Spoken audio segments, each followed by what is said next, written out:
இப்போ கரூர் சம்பவத்துக்கு பின்னால் மிக அதிகமாக விஜய் வந்து ஒரு பக்கம் திருமாவளவனாலும் இன்னொரு பக்கம் நீங்கள் அண்ணன் அப்படின்னு பாசத்தோடு அழைக்கின்ற சீமானாலும் விமர்சிக்கப்படுகிறார். திருமாவளவன் அவர்களுடைய வாக்கும் திரு சீமான் அவர்களுடைய வாக்கும் தான் அதிகமாக பறிபோகுது திரு விஜய் கிட்ட.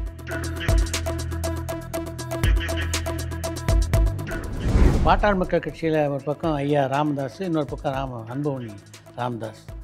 தேர்தலுக்கு முன்னாடியாவது இவங்க இணைய வாய்ப்பு இருக்கா? சேர்ந்தால் அவர்களுக்கு நல்லது, சேராவிட்டால் இருவருக்கும் வீழ்ச்சி.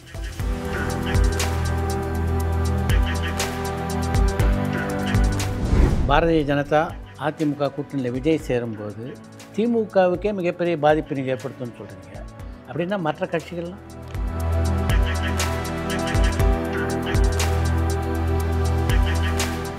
பொதுவாக வலைத்தளங்களில் ஒரு போல் நடக்குது, நீங்கள் பார்த்துருப்பீங்கன்னு நினைக்கிறேன். உதயநிதி விஜய் ரெண்டு பேரும் போட்டிட்டு அவங்களுடைய ஓட்டு யாருக்கு? அந்த போல்ல வந்து எந்த நியாயமும் இருப்பதா நினைக்கல. உதயநிதியும் சிஎம் கேண்டிடேட் கிடையாது, விஜய் சிஎம் ஆக போறது கிடையாது.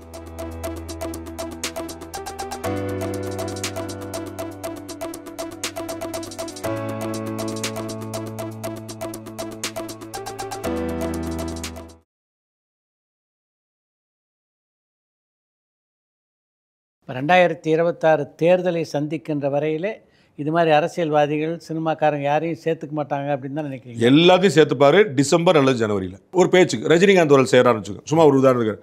ரஜினிகாந்த் சேர 2026 ஜனவரியில் ரஜினிகாந்த் அவர்கள் வந்து விஜய் கட்சிக்கு ஆதரவு அப்படின்னா அது பெருசாக அட்வான்டேஜாக மாறும்.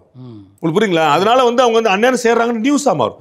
பிஜேபியில் இதை பண்ணுவாங்க, எலெக்ஷனை ஒட்டி பல பிரபலங்கள் உள்ள வருவாங்க. கௌதம் கம்பீர் சேர்ந்துட்டாரு அப்படிம்பாங்க. அப்புறம் கௌதம் கம்பீர் சேர்ந்துட்டாரு அப்படின்னு பார்ப்பாங்க. அவர் வரனால 1 லட்சம் ஓட்டு வரப்போதா இல்லையாங்கிறது அப்புறம். ஆனால் வந்து அந்த நேரத்தில் வந்து ஒரு நேம் வந்து கிடைக்கும், சென்சேஷனல். அதனால சினிமாக்காரர்களையும் முன்னாள் இந்நாள் அமைச்சர் பெருமக்களையும் அவர் டிசம்பர் ஜனவரியில் சேர்ப்பார். இப்போ கரூர் சம்பவத்துக்கு பின்னால் மிக அதிகமாக விஜய் வந்து ஒரு பக்கம் திருமாவளவனாலும் இன்னொரு பக்கம் சீமானாலும் விமர்சிக்கப்படுகிறார். எதனால நினைக்கிறேன்? திருமாவளவன் அவர்களுடைய வாக்கும் திரு சீமான் அவர்களுடைய வாக்கும் தான் அதிகமாக பறிபோகுது திரு விஜய் கிட்ட. அதுதான் ரொம்ப அடிப்படையான காரணம். திரு விஜய் அவர்கள் முதலில் வந்து எதிர் நின்றது திரு சீமானுக்கு தான். ஏன்னா அவர் 8% வாக்கு வச்சிருக்காரு. நீங்கள் வந்து ஆளுங்கட்சியாக வரணும்னா முதல்ல எதிர்கட்சியாக வரணும், எதிர்கட்சியாக வரணும்னா முதல்ல கட்சியாக வரணும். ஸ்டெப் பை ஸ்டெப் இருக்குல்ல. அப்போ திரு விஜய் அவர்களுடைய என்ட்ரியில் திரு சீமானுக்கு நேர் நிற்கிறார். அதன் பிறகு வந்து அவர் திரு எடப்பாடி பழனிசாமியை முந்துறதுக்காக நான் ஸ்டாலினுக்கு தான் எனக்கு தான் போட்டின்றார். டிஎம்கேக்கும் டிவிகேக்கும் போட்டி அப்படின்னு சொல்றது மூலமாக என்ன செய்கிறாரு?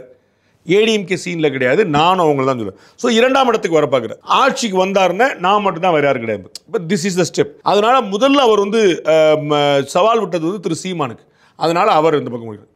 நிறைய பட்டியலின வாக்குகள் த்ரூ அவுட் தமிழ்நாடு திரு விஜயை நோக்கி நகர்ந்திருக்கு. அது திரு திருமாவளவன் போன்ற கிரவுண்ட் பல்ஸ் தெரிஞ்ச தலைவர் நல்லா தெரியும். யாரா அங்கே பூரா வந்து விசில் அடிச்சுட்டு இருக்கான்னு பார்த்தா நம்ம ஆளுங்க சார் பூரா அப்படிங்கிறது. அப்போ இந்த பக்கம் ஃபுல்லாக அப்படி இங்கே போயிட்டாங்களேங்கிற ஒரு ஆதங்கம் அவருக்கு. பாமகவும் ஏற்காது திரு விஜயை. ஏன்னா வட மாவட்டங்களில் வன்னியர் சமூகம் அங்கே பெருசாக போயிருக்கு. வட மாவட்டங்கள் நீங்கள் பெருசாக பார்த்தீங்கன்னா வட மாவட்டங்கள் இருக்கக்கூடிய 2 பக்கமும் அவர் வந்து இந்த பக்கம் ஒருவேளை அவர் தேர்ந்தெடுத்தாருன்னா வட மாவட்டங்கள் தேர்ந்தெடுப்பாருன்னு எனக்கு பற்றி சொல்லுது. இப்போ இந்த கூட்டணி சேர்ந்தாங்கன்னா மிகப்பெரிய வெற்றி பெறுவதற்கான காரணத்தெல்லாம் நீங்கள் சொன்னீங்க.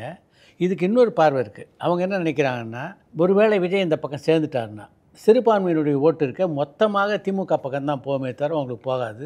அதனால திமுக இன்னும் பலமாக ஜெயிப்பதற்கு அது ஒரு வாய்ப்பாக. அது வந்து ஒரு நெரேட்டிவ், அது நடக்க போகிறது இல்லை. ஒன்று, ஏடிஎம்கே பிஜேபி அலையன்ஸுக்கு வந்து என்றைக்குமே சிறுபான்மை வாக்குகள் விழுந்ததில்லை. இது வந்து ஒரு பாயிண்ட். என்றைக்குமே பெருசாக விழுந்ததில்லைன்னா நீங்கள் 100 ஓட்டுனா 90 ஓட்டு விழாதுன்னா அப்புறம் ஓட்டு விழாது தானே கணக்கு. ஒரு 10 ஓட்டு விழுந்திருக்கலாம், அதில் நம்ம மறுக்கிறதுல அது வேறு விஷயம். ஸோ மோஸ்ட்லி அது அவங்க ஓட்டு. நம்ம வந்து சில விஷயங்களை தீர்மானித்து சொல்லுவோம். தென் மாவட்டங்களில் அதிமுக கோட்டை, மேற்கு மாவட்டங்கள் அதிமுக கோட்டை, டெல்டா மாவட்டங்கள் திமுக கோட்டை. அப்போ டெல்டா மாவட்டத்தில் ஒரு ஏடிஎம்கே கூட இருக்க மாட்டாரா? தென் மாவட்டத்தில் ஒரு டிஎம்கே கூட இருக்க மாட்டாரா? இது வந்து ஓவரால் பிக்சர். அரசு ஊழியர்கள்னா திமுக வாக்கு, இது ஓவரால் பிக்சர். அதுபோல் சிறுபான்மை வாக்குங்கிறது இவங்களுடைய கோட்டை. அதுதான் பெரும்பாலும் அவங்களுக்கு தான் போய் நிற்கும். ஏடிஎம்கே பிஜேபி அலையன்ஸுக்கு பெரும்பாலும் வராது. ஸோ ஆல்ரெடி அது இல்லை. அப்போ இழக்கிறதுக்கு எதுவும்லாம் நீங்கள் புரிஞ்சுக்கணும். புரியுங்களா? நீங்கள் எலெக்ஷன்னா உத்தரப்பிரதேசம் உங்களுக்கு கிடைக்காது. உத்தரப்பிரதேசம் ஏற்கனவே எனக்கு கிடையாதுங்க. உங்களுக்கு உத்தரப்பிரதேசத்தில் நீங்கள் தோற்றுருவீங்க. ஏங்க நான் இன்னைக்கே ஜெயிச்சாங்க. உங்களுக்கு புரியுங்களா? அப்போ சிறுபான்மை வாக்கள் எனக்கு கிடைச்சிக்கிட்டே இருந்துச்சு அப்படின்னு இழப்பு ஏற்படும். நீங்கள் கவனிக்கலாம். அது 90% உங்களுக்கு கிடைச்சது இல்லை. ஏன்னா சிறுபான்மை மக்கள் விரும்பக்கூடிய வாய்ப்புகள், சாய்ஸஸ் பார்த்தீங்கன்னா எல்லாம் ஒரே அலையன்ஸில் இருக்குது. திமுக, காங்கிரஸ், கம்யூனிஸ்ட்டு, விசிகா, மதிமுக, அவங்க யார் யாரெல்லாம் இன்னும் சொன்னாங்க ஜவாஹிர்லா, தமிழ் அன்சாரி, எஸ்டிபிஐ வரைக்கும் இப்போ யார் யாரெல்லாம் அவர் விரும்ப வாய்ப்பு இருக்கோ அத்தனை பேரும் ஒரு அணியில் இருக்காங்க. எப்படி மாற்றி போடுவாங்கன்னு நினைக்கிறீங்க? So already it is not there. ஒன்று. ரெண்டாவது, திரு விஜய் சேர்வது மூலமாக வாராது வந்த மாமணி போல கிடைக்காத ஓட்டுன்னு ஒரு கிடைக்கத்தான் வாய்ப்பு உண்டு. ஏன்னா நான் அறிஞ்சு சிறுபான்மை சமூகத்திலேயே, இஸ்லாமிய சமுதாயத்திலும் கிறிஸ்தவ சமுதாயத்திலையும் 40 வயசு கீழே இருக்கக்கூடிய அந்த இளைய தலைமுறை they are not happy with DMK alliance.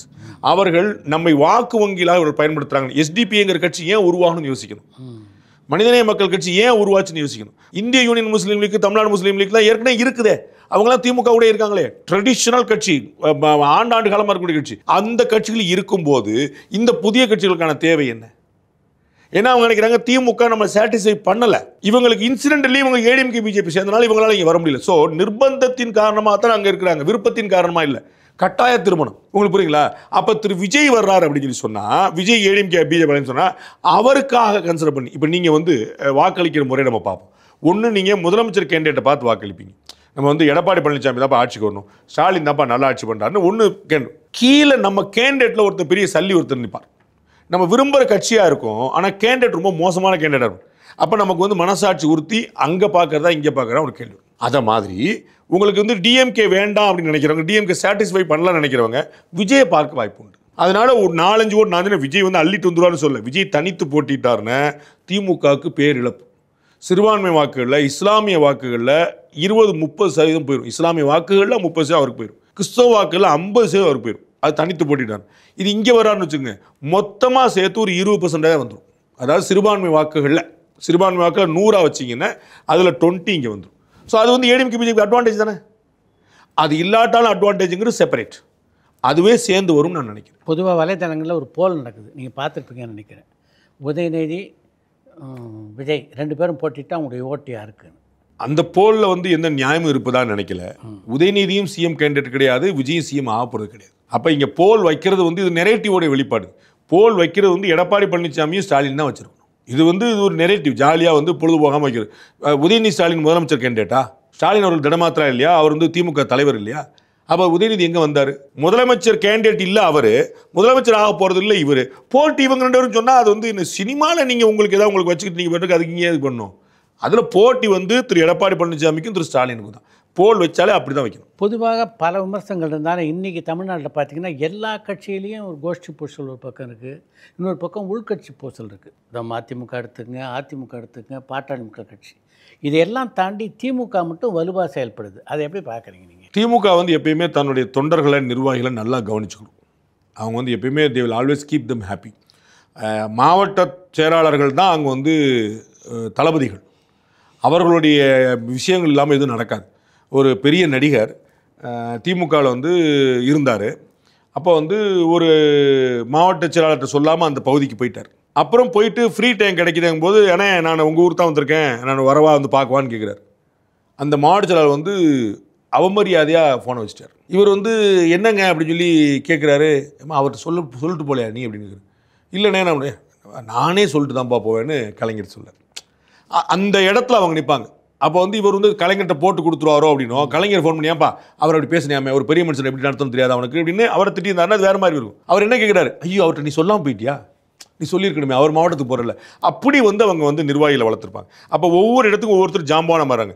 திருவண்ணாமலையா வேலூரா Duraimurugan, விழுப்புரமா Ponmudi, திருச்சியா Nehru, திண்டுக்கலா Periyasamy, இப்படின்னு ஊருக்கு ஒருத்தர் வந்து வளர்த்து வச்சிருக்கிறார். அப்போ அவர்கள் தங்களுடைய சாம்ராஜ்யமாக கோட்டையாக அதை பாதுகாத்துட்டே வராங்க. அதனால அந்த கட்சி இன்னும் உயிர்ப்போடு இருக்குது.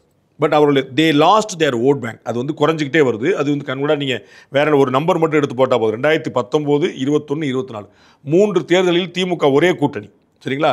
3 தேர்தலில் அவர் வாங்கிய ஓட்டு வந்து பார்த்தீங்கன்னா 3 தேர்தலையும் சராசரியாக குறைஞ்சிட்டே வந்துடும். இப்போ பாட்டாளி மக்கள் கட்சியில் ஒரு பக்கம் ஐயா ராமதாஸ், இன்னொரு பக்கம் அன்புமணி ராமதாஸ். தேர்தலுக்கு முன்னாடியாவது இவங்க இணைய வாய்ப்பு இருக்கா? சேர்ந்தால் அவர்களுக்கு நல்லது, சேராவிட்டால் இருவருக்கும் வீழ்ச்சி. ஆல்ரெடி அவங்களுக்கு வந்து 5% ஓட்டை தாண்டினதே இல்லை. இந்த சண்டையிலே அவங்க வந்து 2% ஓட்டை இழந்துட்டாங்க. இப்போ சேர்ந்தாலும் 3% ஓட்டு தான் நிற்கும். சண்டையில் அவங்க வந்து வன்னியர் சமூகம் நொந்துருச்சு. நம்ம வந்து ஐயாங்கிற வார்த்தையை சின்ன ஐயாங்கிற தாண்டி ஒரு வார்த்தை நம்ம யோசிச்சது இல்லையே. இப்படி ஃபார் நோ ரீசன் 2 பேருக்கும் என்ன கொள்கை சண்டை சொல்லுங்க, என்ன பிரச்சனை சொல்லுங்க, என்ன த்ரோவ் பண்றாரு? இவர் வந்து விடுதலை சிறுத்தைகளோட சேர்ந்துட்டாரா, அவர் வந்து ஏடிஎம் கூட சேர்ந்தாரா, டிஎம் கூட சேர்ந்து என்ன நடந்துருச்சுன்னு சொல்லுங்க. அவர்கள் 2 பேருக்குமான ஈகோ, அதுக்கு பின்னாடி இருக்கக்கூடிய குடும்பம். அது குடும்ப பிரச்சனை. அது கட்சி பிரச்சனையோ கொள்கை பிரச்சனை, குடும்ப பிரச்சனை. இந்த குடும்ப பிரச்சனைக்காக எந்த ஐயா குடும்பத்தை நான் முன்னிறுத்தவே மாட்டேன்னு சொன்னாரோ அந்த ஐயா குடும்பத்தை முன்னிறுத்தினால வரக்கூடிய ஒரு சண்டைங்கிறது வந்து வன்னிய சமுதாயம் அதிர்ச்சி அடைய வச்சிருச்சு. இப்போ அவங்க 2 பேர் வந்தாலுமே தனியாக வந்தாலும் சரி, சேர்ந்து வந்தாலும் சரி, சேர்த்துக்கிற They lost their vote திமுக இல்லை அப்படின்றாங்களே. ஏடிஎம்கே அலையன்ஸ்க்கு தான் வருவாங்க. அவங்களுக்கு முதல் வாய்ப்பு அதுவாக தான் இருக்கும். இப்போ அடுத்த தேர்தலில் வந்து மக்கள் நீதி மையத்தினுடைய திமுகவில் ஒரு 2-3 சீட் வாங்குறது சட்டமன்றத்துக்கு, அவர் கூடவே இருக்கக்கூடிய 2-3 பேரை எம்எல்ஏ ஆக்கி அழகு பார்க்கணும்னு பார்க்குறது, உதயசிறி சின்னத்திலே போட்டிட்டு வந்துடுவாங்க. மக்கள் நீதி மையம் ஒரு பெரிய டிசாஸ்டர் தான், பெரிய வருத்தத்துக்குரிய விஷயம் தான்.